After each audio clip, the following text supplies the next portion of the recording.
everybody, this is Don with the Vlog of Many Things with Steve and Glenn tonight. And with us is a really special guest, Peter Adkison.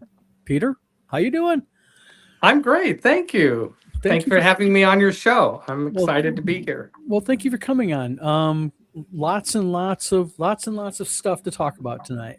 Um, so how you doing? I mean, anything? I mean, we're going to be I, talking about a new project that you're getting into.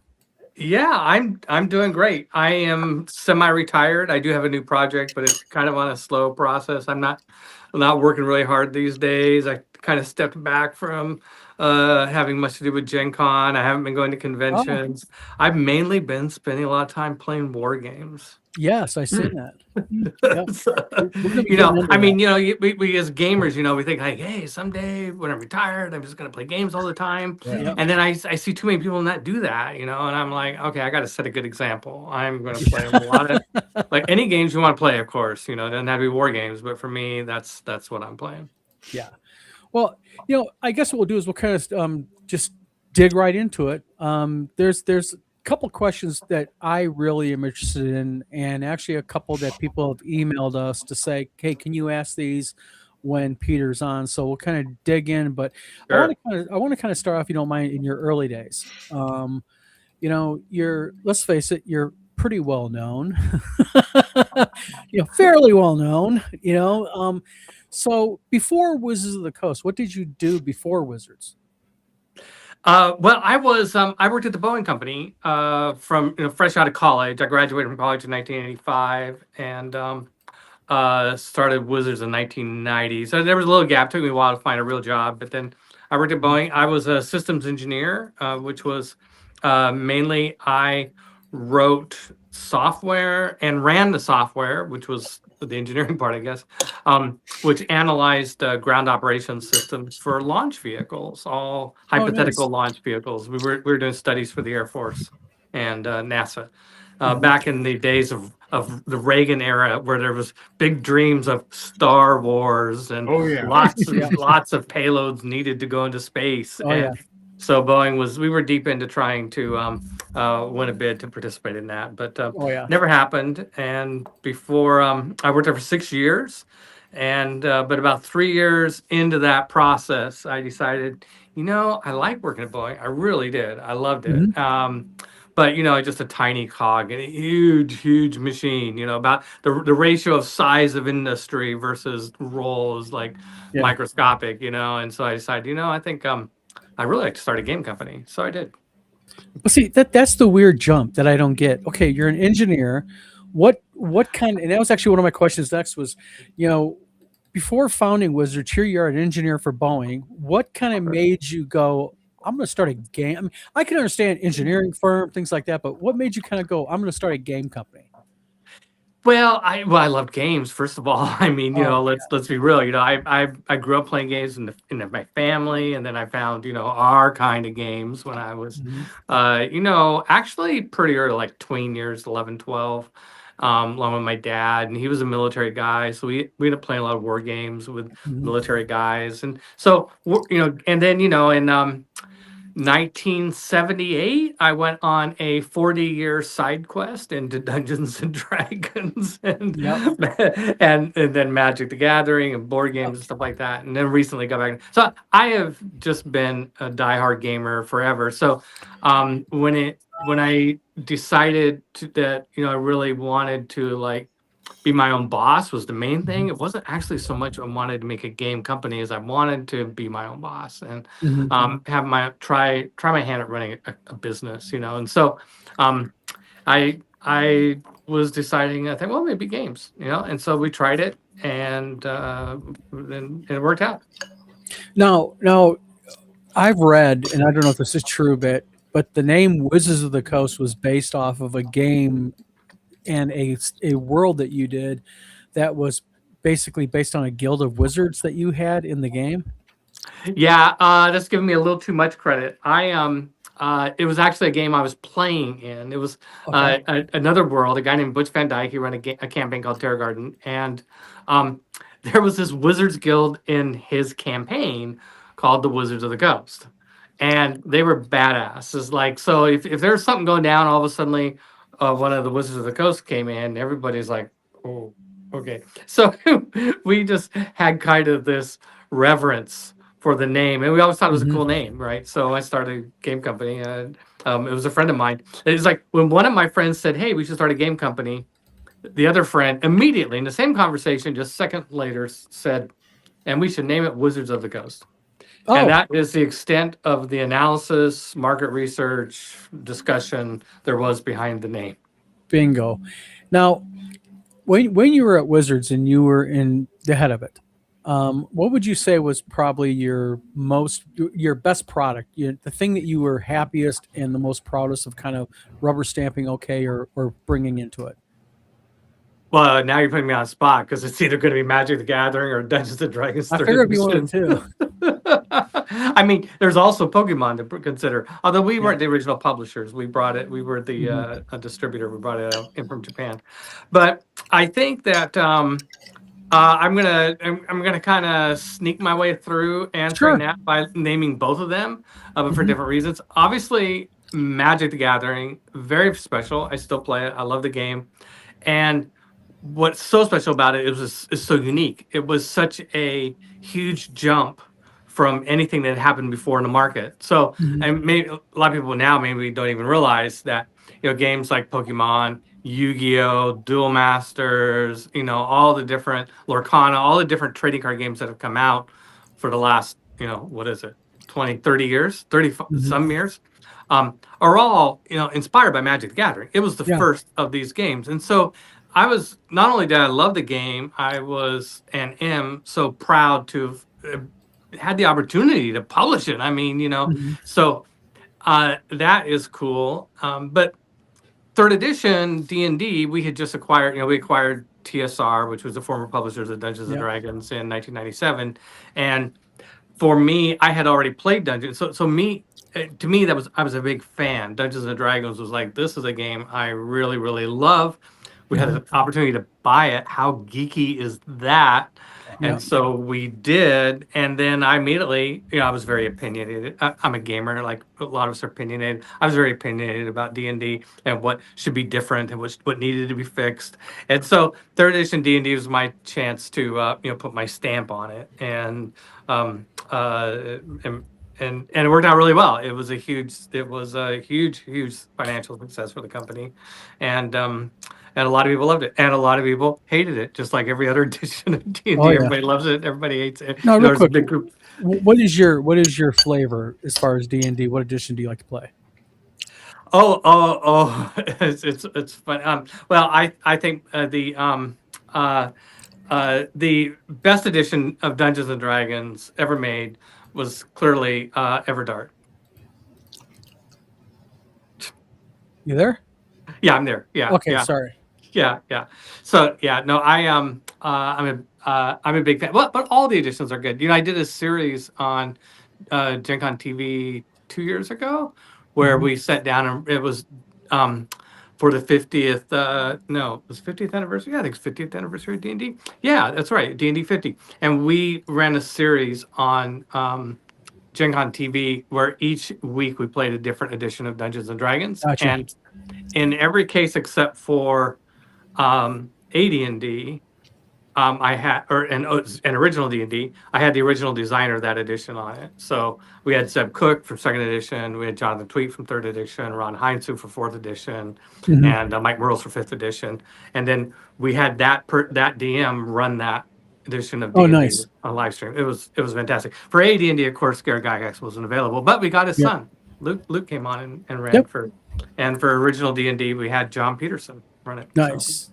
yeah.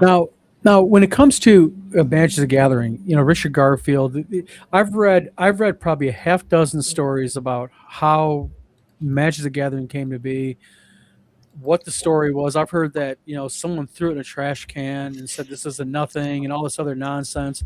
So What? when Richard Garfield, yeah, exactly, when Richard Garfield presented me, how did you get presented with Magic, and how was the process of approving it with you and such? Was it something you played or test played with them, or? Yeah, well, he Wizards of the Coast, before I met Richard Garfield, we were in the business of publishing role-playing game products, system independent products, not like D20 products, but before D20, stuff that you could play with other systems. And but I was starting to get a little. I wasn't sure how big the market for that sort of thing was. So there's a part of me that was always looking to do something else. And Richard was a game designer, but an amateur one. He'd never been published, and he was still in school, actually, working on his master's degree in mathematics. And so through a mutual friend, he submitted Robo Rally as a game for us to publish. Yep. And Glenn loves that game. I do too. Thank you for publishing that. Absolutely. You're welcome. Well, it's funny. My yeah, sorry. No, I was going to say my grandson thanks you for publishing Magic the Gathering and Pokemon.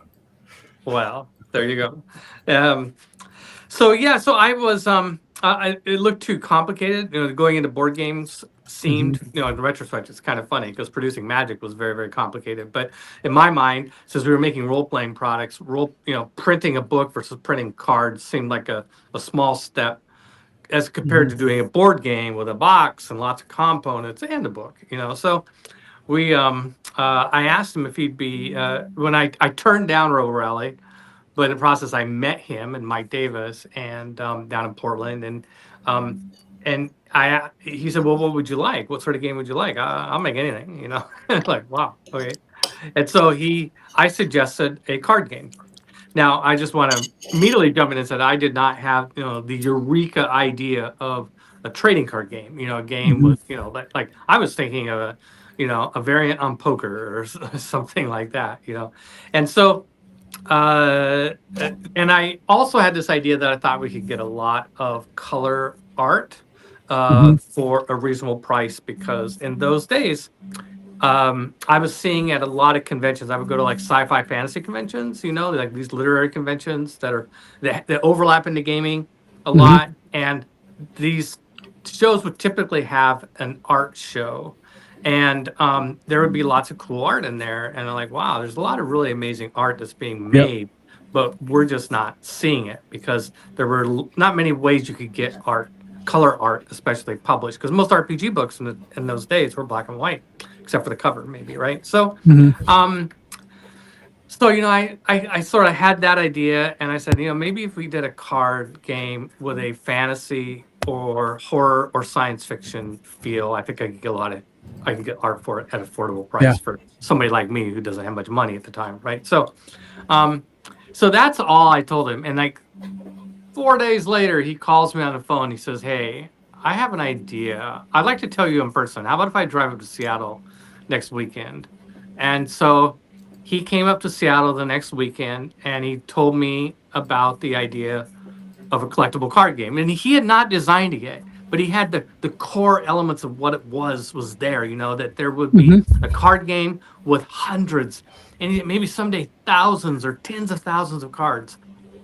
And everybody would have their own cards, and the cards would have the rules right on the card for how that card works. And you would decide which cards are in your deck, and you could collect cards and trade cards. And when you sat down to play, it's one-on-one. Both players are contributing half the story because you're bringing your deck of cards that you built, and the other person bringing their deck of cards that they built. I mean, you know what this is, but he's explaining all of this is in like the initial pitch of him. He had all of this. He didn't have the game mechanics yet, like that there would be 5 colors and that you'd have a deck of so many sizes, and you draw 7 cards to begin with, and untap and draw and cast, all that sort of stuff. All that came later, but the idea of it, and there's no way I threw that away. I was immediately just blown away by the idea. It's like, oh, Richard, you got to make this game. I will drop everything, whatever it takes. I will make this happen. And this is such an innovative idea.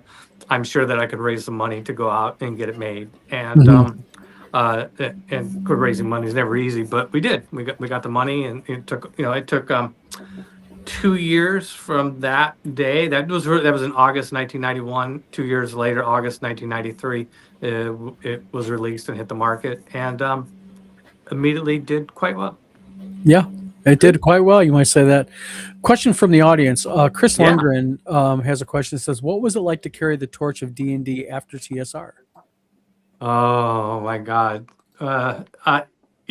So amazing.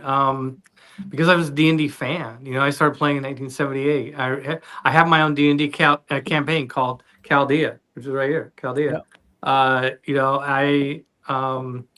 I'd done huge amounts of house rules. I mean, like all of us do, and ran, I ran characters up to the levels of gods. We were playing gods in our worlds, from first of all the way to being a demigod. So we were enthusiastic fans. of Yeah, Dungeons and a little bit. Dragons. Yeah. And Yeah. so to then have the chance to be the publisher of it, it was a great honor. It was a great honor.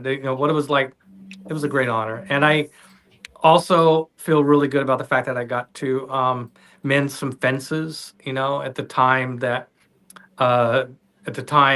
during after Gary left, Gary Gygax, he was basically ousted from the company.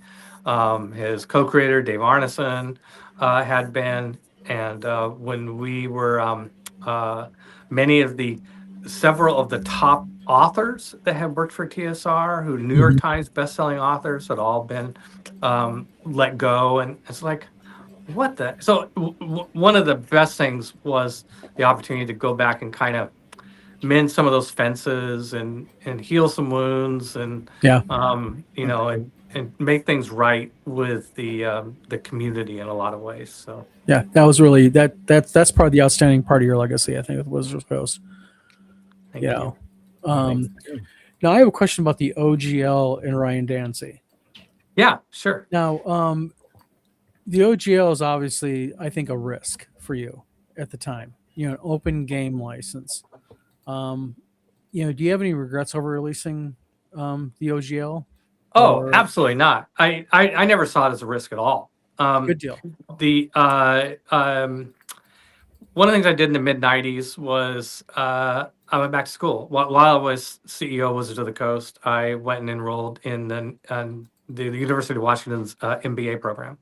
And so I got my MBA kind of during all that, because I was tired of, there were people around me that were working for me that knew words I didn't, like balance sheet, and depreciation and all that stuff like that. And one of the things I learned in a concept, though, wasn't it turned out wasn't the accounting that was the most valuable stuff I learned. It was just fundamentals of businesses and business strategies. And being a gamer, I love strategy. And there's this term called network externalities, which is, and if you ever, if you remember the old wars between, sort of like operating system wars, or which is better, Microsoft, Windows or Apple or whatever like that. One of the key things to winning these wars is to have lots of people using your product. And the more people using your product, then the more, let's say in the software world, more people use your operating system, the more software gets written for the operating system, then the more people want to use it. And then it's a virtuous cycle, right? So I thought that would apply. I believed, and it turned out to be true, that would apply to Dungeons and Dragons. If we got more people playing Dungeons and Dragons, and by the way, it wasn't my idea. It was Ryan Dancy's idea.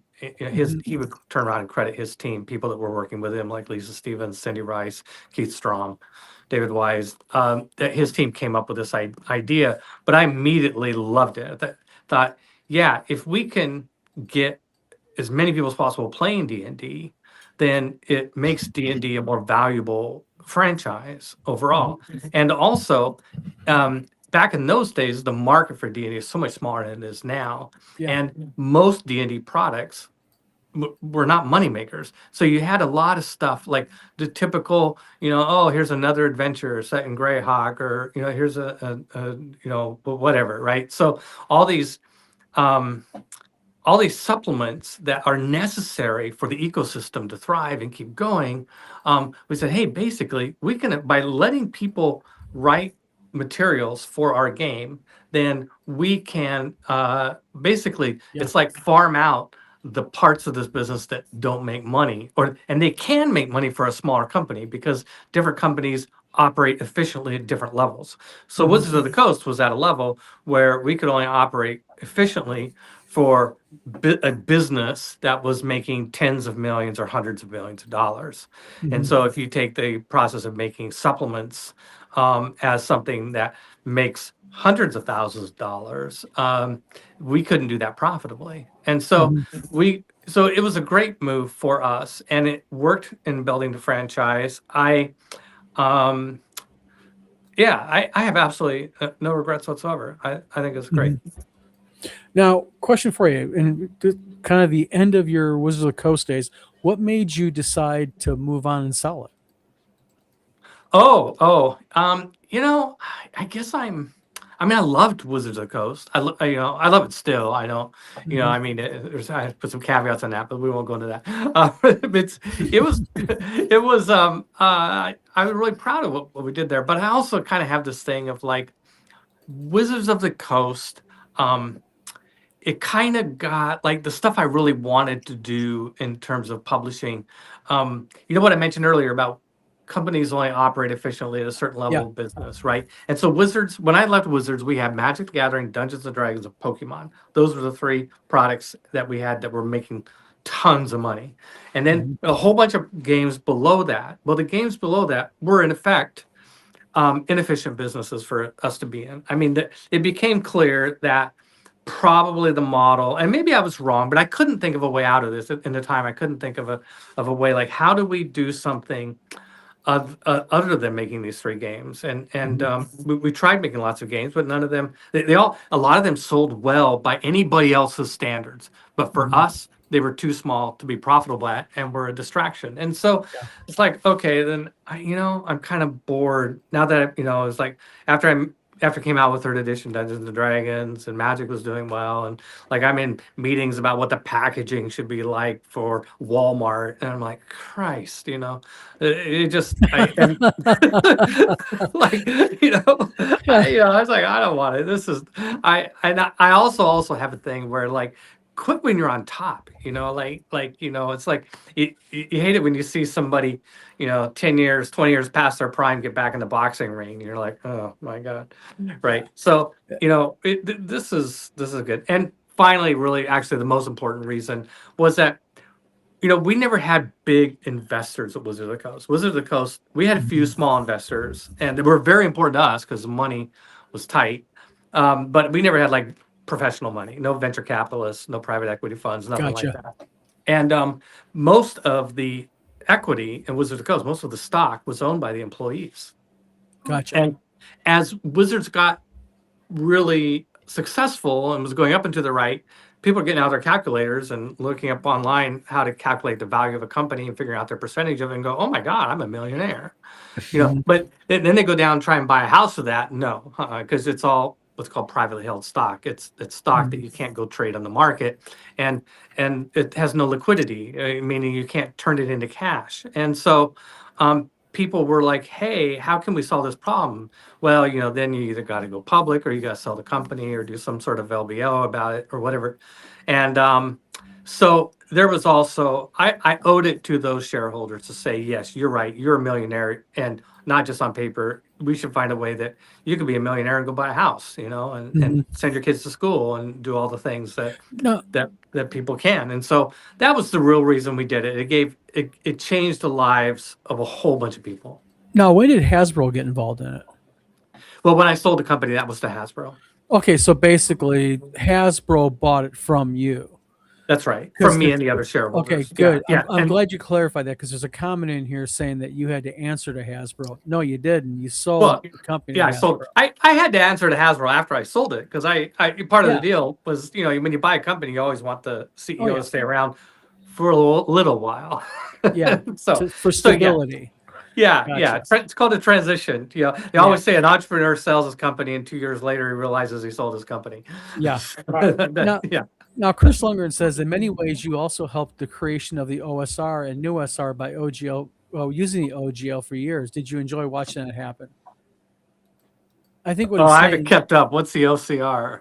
The new SR is basically the new school revival. It's basically based on the OSR is what it is. Oh, So I have no idea. I haven't kept yeah, up. Yeah. gotcha. Not a Yeah. problem. Yeah. Yeah. You can ask me any WOTC question you like to, but if it's something since 2001, I probably don't know the answer. And Gotcha. I love WOTC. I'm glad WOTC is doing well. But I don't keep up with what they're doing. It's Gotcha. you know. Now GenCon. Yes. You moved from when did you acquire GenCon? Okay, so I sold WOTC to Hasbro in 1999. I stayed on for 2 years, year and a half to 2001.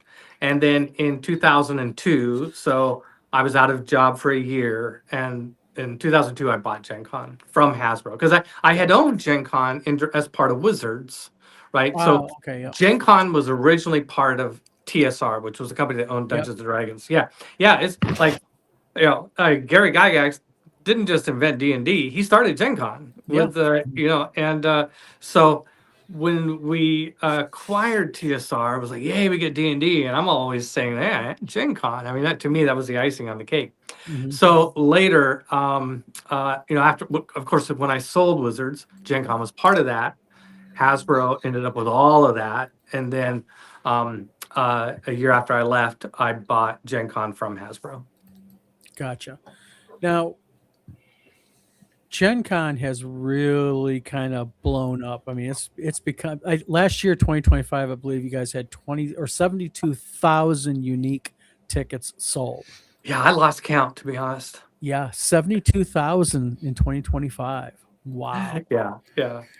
What kind of Crazy. challenges have you guys run into it with the rocket growth of it?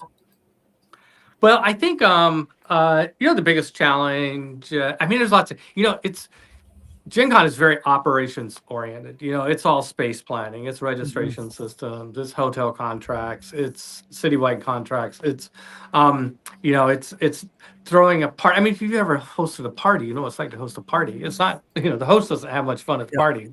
The host Yeah. is making sure everybody else is having fun, right? Yep. So there's a lot of the problems that you could just sort of guess, like registration systems and stuff like that, line controls and stuff. But really, the biggest problem has been lack of space.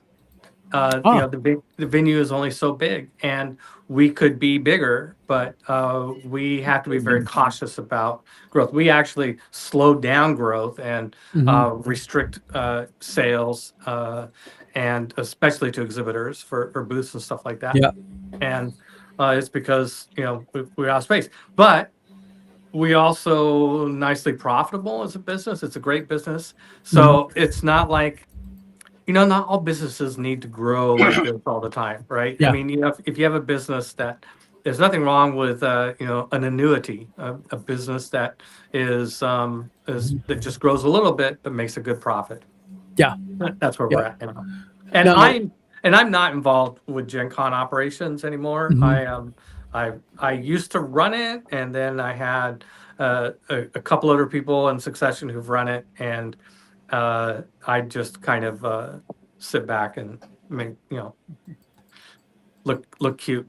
So basically, you're on the board and you're the smiling face when it comes to certain events and having to do certain things. Yeah, I don't even do public appearances for Gen Con anymore. Kind of like Wendy's Hamburgers.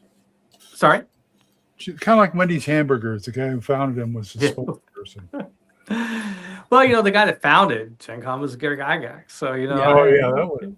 Yeah. So, no, I don't. I was the public face of Gen Con for a long time too, but I've stepped back from doing that now. I'm really enjoying playing war games.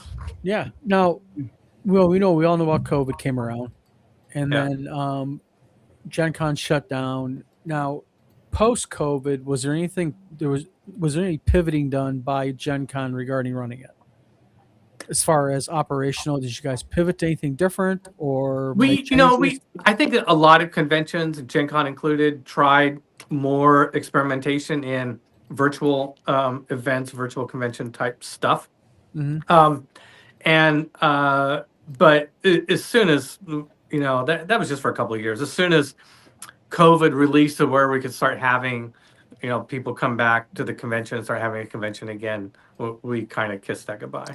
And so, in terms of when I hear, as a business guy, when I hear the word pivot, I think that your business is going this way, and suddenly you make a turn, and now you're going a different direction. Now it was more like a detour. Mhm. We're kind of back doing the same thing we were doing before Gotcha. COVID, which is the what we've always done. It's a big Yep. convention for gamers, and N- I like to think of it as a convention, a business where don't screw it up.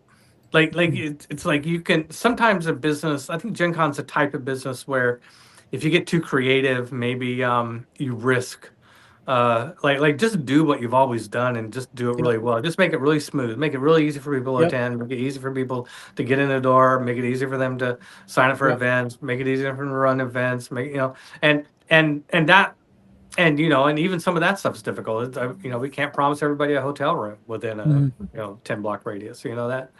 Mm, So again, the issue of size. Gotcha. Now, Dungeon Cocktail Experience has a question. They say, how much resistance, if any, did you get when you decided to move from Milwaukee to Indy?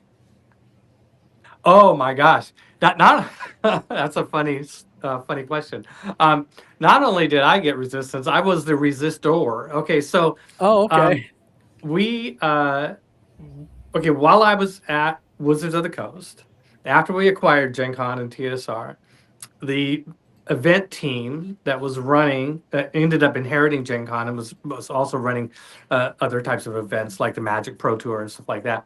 They figured out real quick that Milwaukee was a horrible place to be running Gen Con. Mhm. And the venue was too small, and quite frankly, they didn't like us in Milwaukee. They didn't want us there. I mean, they're not going Really? to say that. Oh no, they did not like us. We dressed Wow. weird. We just were not there. Um, and the so the person running the team came to me and with a presentation said we're gonna pitched, hey, we're gonna move Gen Con. They'd already gone out and done the work. We'd like to move Gen Con to Indianapolis. And I threw them out of my office. I said, hell no, we are not moving to Indianapolis. We're staying in Milwaukee. We're at the Mecca Center, Mhm. It's I mean the meeting was it was a 5-minute meeting. I told him to leave my office. And then the guy that was my COO came to me, later that day. He says, "Oh, I heard you didn't like the Gen Con presentation, to move to Indianapolis." And I said, "Hell no, we're not moving to Indianapolis, blah, blah, blah, blah, blah." And Vince was like, Peter, did you listen to their reasons for moving it? I said, "No, it's a bad idea." He says, I really think you should listen to what they have to say. And so um, I had them come back in. I sat down, and this time, because Vince, I really respect. He was a great guy. He was Mhm. my mentor in business. He unfortunately just passed away last year. I miss him Oh, I'm sorry terribly. to hear that. Yeah, but so I had them back in, and I sat and listened to them, and they'd done their homework. They had a great presentation, and I didn't realize how bad it was, because you could, like any convention could be falling apart at the seams and be horrible, but your experience with a convention might be just fine, right? Yeah. Yep. You showed up, you went and played your game, you won, it was great. So I think that there was I didn't realize all the problems that were there. And Gotcha. once I learned all those problems, then I was like, okay, yeah, we're moving to Indianapolis. Yeah, that's Gotcha. fine. Yeah. Now, you've headed some of, let's face it, you have headed very large companies. What kind of advice would you give smaller companies to be successful and to be profitable, if not, but just basic advice that you give smaller companies? Oh yeah. I have a whole list. It's like when I ask that question, like, okay, roll the dice. Which answer am I going to give? Because there's so many things you could say. Mhm. There's the money stuff. You have to you know, watch out for overhead, man. Watch out for stuff that is like time you have a check that you have to pay every single month, then be wary of those types of things. Mhm. Try to stay limber. I think also don't ever stop thinking. Like it's really easy to in a business environment, especially in a corporate business environment, people like to throw out jargons, like, oh, the customer's always right, or, whatever sort of BS that somebody came up with. And none of these things are always true. Every situation that you get into, every problem that comes up, yes, understand what the traditional wisdom is, sure, for sure, but understand why that wisdom applies, and maybe it doesn't apply in that situation, and be careful how many people you hire good people, and you got to be honest with yourself about what your business is. What is your business plan? What is the product or service that you are going to provide to people that they can't get anywhere else? And then how do you protect it? What's your competitive advantage? What is the thing about your company that makes it unfair for everybody else to compete against you? Yep. Now, in the very beginning, you talked about being a big gamer, war gamer. Would you classify yourself as a board gamer, an RPGer? What is your flavor that you like the most when it comes to gaming? Well, right now, board war game and historical war games, like World War II, Waterloo, stuff like that. Yep. And played on a board, Battle of Jutland, maybe that'll come up later. But I also like, certainly I like role-playing games. Like I said, I went on a long 40-year side quest of playing D&D. And towards the end of that side quest, I was playing a lot of other systems as well. I went deep down into the whole indie RPG scene at the turn of the century, and I played a lot of Brain Wheel and stuff like that. And then I like board games like Euro games. I love Uwe Rosenberg games. I think Agricola, Feast for Odin, Caverna, games like that. What is your favorite tabletop game? Well, that varies. I mean, that changes. Right now, my favorite tabletop game. I just jumped on the. I'm really diving into a wargaming system called OCS, Operational Combat System, which is a guy named Dean Essing went and designed a system for operational level World War II combat, and then a whole series of games come out using that system. So you learn this system. It's a really fantastic system, and you can apply it to different campaigns that happened in World War II. So that's currently my favorite, but I also love, right now it's mostly war games. So Squad Leader, I play a lot of Squad Leader. I'm also playing A World at War, which was sort of the spiritual successor to Third Reich. Yep. Which I played a lot when I was young. I love Commands and Colors, Napoleonics. That's fantastic. So those are kind of what I'm playing now. Gotcha. Now on to the meat and potatoes of this. What are you doing now, Peter? Well, that's what brought us together. Okay, so Yes. I have a project that I am working on, which is right now. The placeholder title is Immersive Jutland, but that's not going to be what's going to be called because I don't like that. I don't like that quite right. It's not quite yet. We haven't come up with the right title yet. But anyway, a little background. There is a war game, historical war game called Jutland. Which is based on the Battle of Jutland, which was fought in World War I. People always want to say World War II, World War I. And it was the largest battleship fight in the history of the world. Okay. So, I mean, battleships haven't been a thing for very long. They came around. It was even bigger than the battle that involved Bismarck. That's right. Yeah, the Battle of Bismarck isn't very big. Yeah, not at all. It's only like five ships, something like that. Yeah, something like that. I mean, there were other fights in World War II that were pretty big, like Leyte and Battle of Coral Sea and stuff. But none of them. But by World War II, the nature battleships no longer were the important ship. It was aircraft carriers. Yep. And air power became the deciding factor. So World War I, it was battleships were still. So there was a narrow window that basically starts before World War I and up to before World War II, where battleships were the thing. And who doesn't love battleships? I mean, come on. Yeah, exactly. Battleships are cool.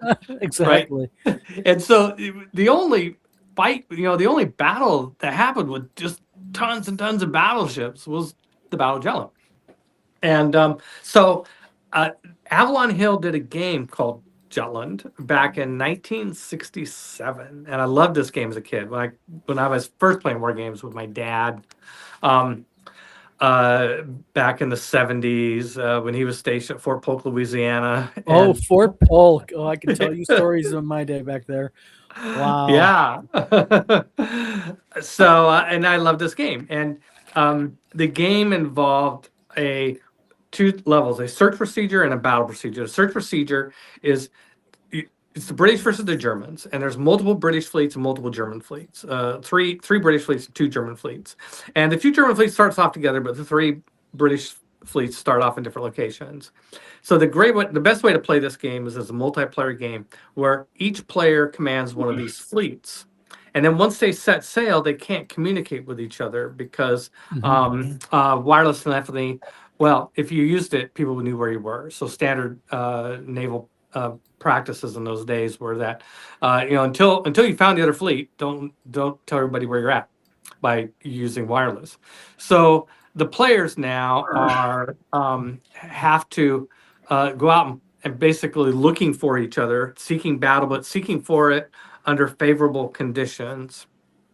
And they can't talk with each other while they're doing this. So and then when two fleets find each other, you break out into battle mode and you have miniatures, and you move the miniatures around on a table and play a naval miniatures game with those miniatures. So I ran this game, and it wasn't originally designed to be run with an umpire, so I ran it as myself as the umpire, and I immediately was frustrated that it was it's like, I mean, everybody had a good time, but I was like, this could be so much better. For one thing, I need to electronically track. I need an app that tracks where everybody's at. And wouldn't it be cool if we had video that, like, everybody's doing the search procedure? What if everybody had an app where they could track their ships, where they're moving on their fleet on this app, but then they could all sit together so they're not socially isolated, because they just, you just don't show your app to anybody else. Everybody's on the honor system, And so, and anyway, and then I started thinking about why, by the way, I have a film studio in West Seattle. I'm an amateur filmmaker. That's kind of one of the things I've done in my retirement years, is play around with streaming and stuff like that. And so I could make cool videos. Like, what if at the beginning, if the British admirals are all briefed by Churchill, who was head of the Admiralty then, or the German admirals are briefed by Kaiser? And so that led to the idea of, like, hey, how about having actors film them and doing these intros? And then I thought, well, we could do other scenes of things that happened during the course of the search procedure, and ambient tracks that run during the course of the battle procedure, and and then for some of the scenes that I wanted to do would happen at sea. So, well, if we have some of these scenes happening at sea to film them, wouldn't it be cool to build some models of the historical ships? And, like, I know a guy here in Seattle that can do scanning and turn that into a 3D image and do all the VFX wizardry, have explosions and all this shit like that happening. So so that's what I'm doing, and that's what you're doing. So I was like, well, what do I do? How do I make these studio models? Well, I knew Jim Lampler. I knew him well. He's big in the miniature scene, and I've never been a big miniatures guy. I like miniatures. I got a Napoleonics army, but that's about it. And so I reached out to Jim and said, hey, do you know anybody, or do you, meaning Jim, do you make models of things for filming, And and I didn't use the term studio model. He's like, well, you really want a studio models to make them bigger so you get more resolution, blah, blah, blah. And I'm like nodding my head. Okay, sounds good. Yep. And he says, oh, I know the guy. Yeah. And so, who was that guy? Don Zamora. Yeah, you. Yeah. So that's how we got hooked up. So Jim hooked us up. Yeah, thank you, Jim, by the way. Thank you very much. Thank you, Jim. Thank you, Jim. Absolutely. Now, and so I commissioned with you 5 World War One, themed. Themed 3 ships. Yep. A Zeppelin and a seaplane. Yes. The Koenig. Yep. The Koenig's probably the submarine's the biggest one, but the Koenig is definitely the coolest one of the bunch in my book, and that's one of the battleships. So I'm responsible for doing one of the battleships. I believe another creator did another battleship for you.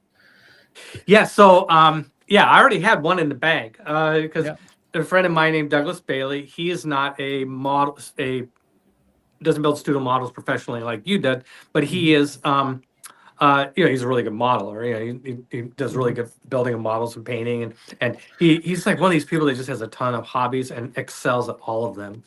And he knew that I was into Jutland, and that was a big deal for him and inspired him. And he had just on a lark gone out and bought the Iron Duke, which is the British flagship. That was Jellicoe's flagship in the Royal Navy, and built the thing. And so when I said I'm doing a film shoot, I'm sorry, I need to borrow your ship. He's like, okay. So yeah, but he was intimidated. Like, no, I'm not doing any more. You need to find somebody else. It's like he's a very humble guy. So the idea of the fact that he made one, he's like, okay, yeah, you can use it if you think it's good enough. Yeah. And so yeah. Nice. Now, Tom wrote to us at Tabletop Terrapin says, what films have you done? I mean, have you done any films or anything that you've actually put out there? Oh, nothing like that. We never found an audience for it. We were just doing stuff on YouTube and Twitch stuff.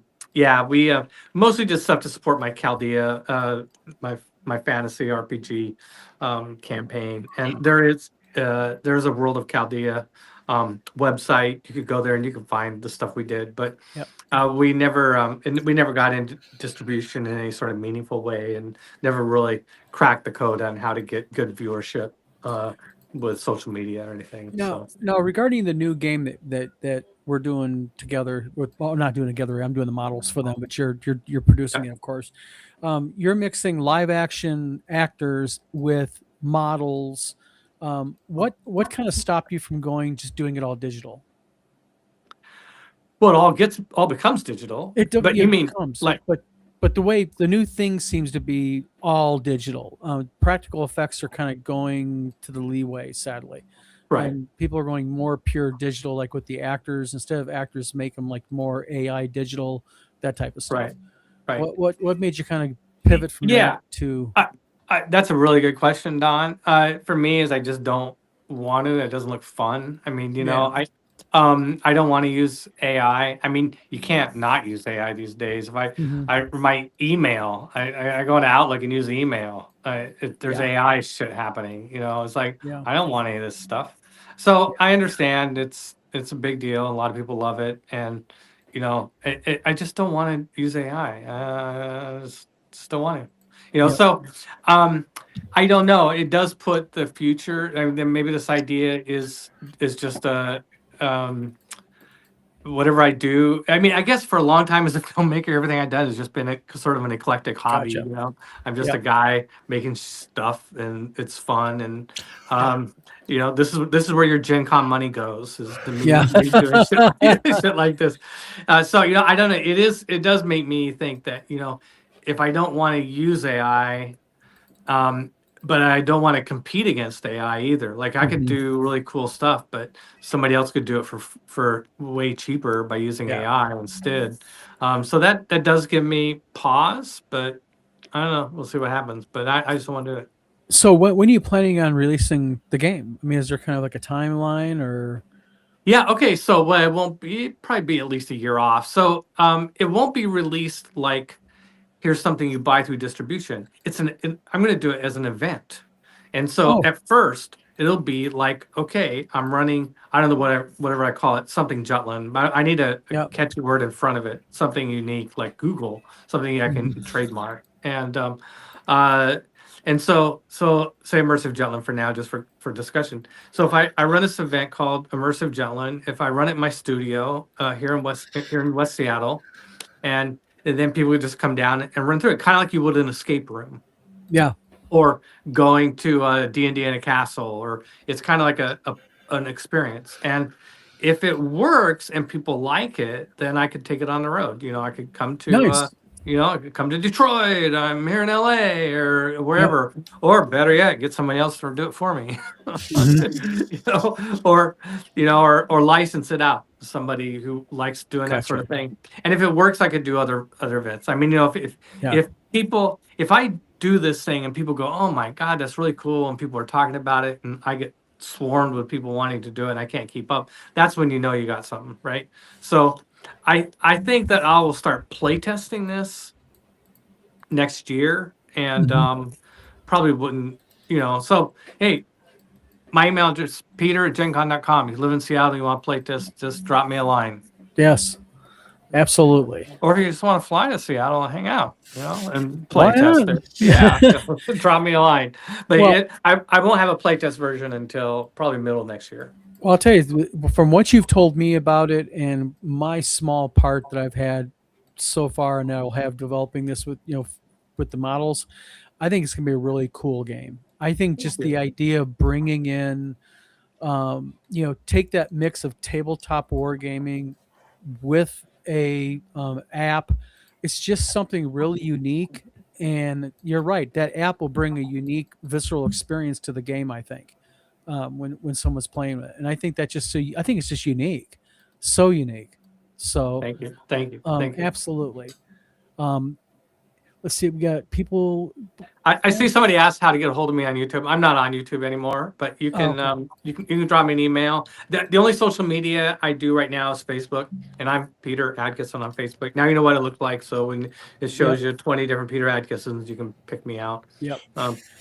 It's actually I think my Facebook profile picture is I'm with a with my wife in front of our house door. So Gotcha. but if you just try and friend me there and I don't know you, I won't notice. So just if you send me a message, but hey, I saw you on Don Samora's show, then and I'm interested in Jutland playtesting, then then let me know that by email and we can friend up on Facebook. So before we go, anything you got anything in development besides this, or is this your sole baby right now? This is it because I'm spending most of my time. Don, how many times I have to tell you? I'm spending most of my time playing war games. Yeah, that's right. That's right. So this is all the work I can handle. This Yes. one project, and Yes. and it's going slowly because I'm spending all my time playing war games. Yeah. Also, if you live in the Seattle area and like to play war games, let me know too. Yeah, 'cause, absolutely. Yeah. Well- No, I don't have if I feel like this is a really cool idea and I end up deciding I want to spend more time on it and then I'll do the same thing for Napoleonics or for World War II, or I'll do things like this, building some sort of immersive experience using video, because the video is what I like to do. By the way, I mean that'll be it. And the reason I don't like the word immersive is I feel like if I'm doing an immersive game about being on a battleship, that people are going to expect me to come in and splash salt water into their face, or something. I don't know. No, I'm just doing like a video enhanced version of the game. There's nobody's going to die. No, I don't think. Hopefully not. Yeah. Tom from Tabletop Taproom asks, do you play Wings of War or Wings of Glory? I have played Wings of Glory. It's great. Aerial war gaming is not my favorite genre, but I have played Wings of Glory. I think it's really fantastic. Nice. Yeah, it's good. And somebody said I should go to a battleship museum. You should. Yeah, I think that's a great idea. I think there is actually I have to go look it up on the internet to find out where it is, but there is actually a World War I era. I think a destroyer that's in Texas somewhere. I want to go see it. And there's also one in one of the UK ports. I can't remember, like Plymouth or someplace like that. So I think doing something like this in conjunction with a museum, especially a military museum, or doubly especially a military nautical museum, would make a lot of sense. I would think, and I think all I would need for this game is one room, be able to run a wall of videos around it and stuff. So anyway, but we'll see. The game is still in development. I'm not quite sure exactly how it's going to turn out because it also has some problems that I need to solve. So, yeah. Gotcha. Well, I think we've kind of ran through the Peter Atkinson life here. Well, I'm also married and I have 2 dogs. There you go. Oh, I mean, what do you do besides wargaming and developing another tabletop game? And what are the things you like to do on the side? My wife and I love to play games, and so we play a lot of games. We also love to travel, and we love to drink wine, and so Wine. we have kind of merged the love of wine and love of travel together, so that we kind of go do wine tourism. I mean, No, it's it's a very nice. thing. Yeah. I mean, it's a thing to do. So like recently in January we went to Chile or Argentina, excuse me, and we went to the Mendoza region where they make Malbecs, and we spent 2 weeks in Chile. So where's your favorite place to go to travel? Well, we almost always go somewhere new. So we're always like Gotcha. if I had, like, if you said like places I've gone and where would I like most to go back to, I really liked Istanbul. Mhm. I also really liked Rome, and I really liked Paris. Those are probably at the top of my list. Those three. Gotcha. Yeah. Nice. Yeah. Yeah, So- and we never owned dogs before until What kind of dogs you own? in January we bought two. We did buy them. It seems weird. We acquired them from a breeder. Two English Springer Spaniels. Ooh, they're high energy to say the least. Yep. Yeah. I have a friend, Corey Thompson, actually, who's a very famous in board gaming circles. He used to be a veterinarian, and he said, "Well, you could have found a more challenging breed. Yeah. But you would have had to exactly. do a lot of research to find that breed. It was Mhm. more challenging than English Yeah. breeds. Yeah, But they are handful. they are enthusiastic, high energy. But I'll tell you this, Don. I had epiphany just like last week. We've had it for like 5 months now. That they do everything from a place of love. They really Yeah. do. There is nothing. At least the two that we have, there's nothing malicious at all in them at all. They love you, and they love doing things, and they love eating things, and they love ripping things up and go. But it's all just Like mine. they're just living their best puppy lives. So. Yep. So you're also married to your wife. How long you been married? Yes, I'm married to my wife. Very good. Yeah. Yes. We got married in 2014. So Nice. we're coming up on 12 years. 12 years. Nice. Yeah. So Now, yeah, she's great. Her name is Dee. She retired at the same time. We both retired last November. She worked most of her career in Asia in supply chain management, corporate compliance. nice. She likes to say that she can walk into a factory and just know exactly what's wrong just by listening. Yeah. Yeah. That's the experience talking to her right there. Yeah, she's a great gal. Great gal. Great. Now, before we go, just a couple kind of minor questions. Sure. What's your favorite movie? My favorite what? Favorite movie? Oh, movie. My favorite movie. Wow. That's good. I'm a child of my time. It's gonna be like Conan the Barbarian, Awesome. or Alien, or Predator. All the. I got to ask this now. Is it Alien or Aliens your favorite? Boy, they're different. They fit so well together, but they're also so different. I probably Aliens, probably the second one, because I just like the banter with the Space Marines is so good. I use that as an example of the type of comedy I like. Right? Like I never liked sitcoms. I mean, stand up is okay when it scrolls by on Facebook, but I never go to stand. I mean, or just like so many comedy type movies, I just think are dumb. But the comedy in Aliens is just amazing. Amazing. It's Yeah. so They use that funny. military, dry, kind of sarcastic, always on each other's ass type Yeah. humor. That's really cool. Yeah. So yeah, absolutely. But yeah, I mean, I think like I said, I'm really excited for the project. This new game that's coming out. We will definitely be pushing it and throwing it all over. I will, if you want, I can put information out online about people wanting to maybe play test the game, sign up for it if you want. Yeah, sure. Yeah. If you're in Seattle, like I mean, this is a game you play in person. It's a thing. It's not something we can ship to people because it's it's videos and stuff. So Gotcha. I agree. Vasquez, I'm seeing the comments. Yeah, Vasquez. It's Ever exactly. been mistaken for a man? Yeah. No, have you? Have you? Yeah, exactly. So, well, you know what, Peter, thank you, by the way. Thank you for Absolutely. coming on Thank here. I you. mean, this has been Thank great. you for having me, and thank you for building these kick-ass models I for my appreciate it. game. Yeah, my pleasure. Like I said, love to get involved in these projects, love to be part of them, that little part that us model makers do when we do them. Yeah, So I'll be proud to whenever I see those ships and such in that airplane and that Zeppelin in the sky, I'll say, I did that, you know. that's right. So Peter, again, thank you very much for coming on.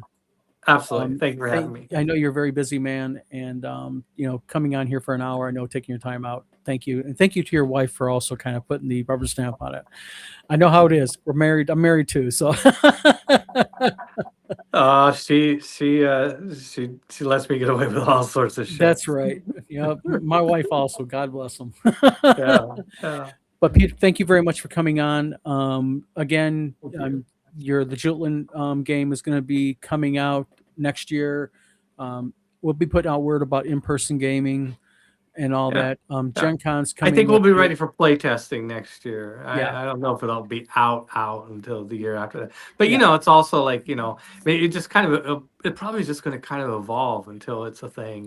Yeah, we're doing an online game called Zonk. It's an online dungeon experience. We're working with David Floor with Darklight Interactive, and that thing has been just to get it coding. It is just pure code online game.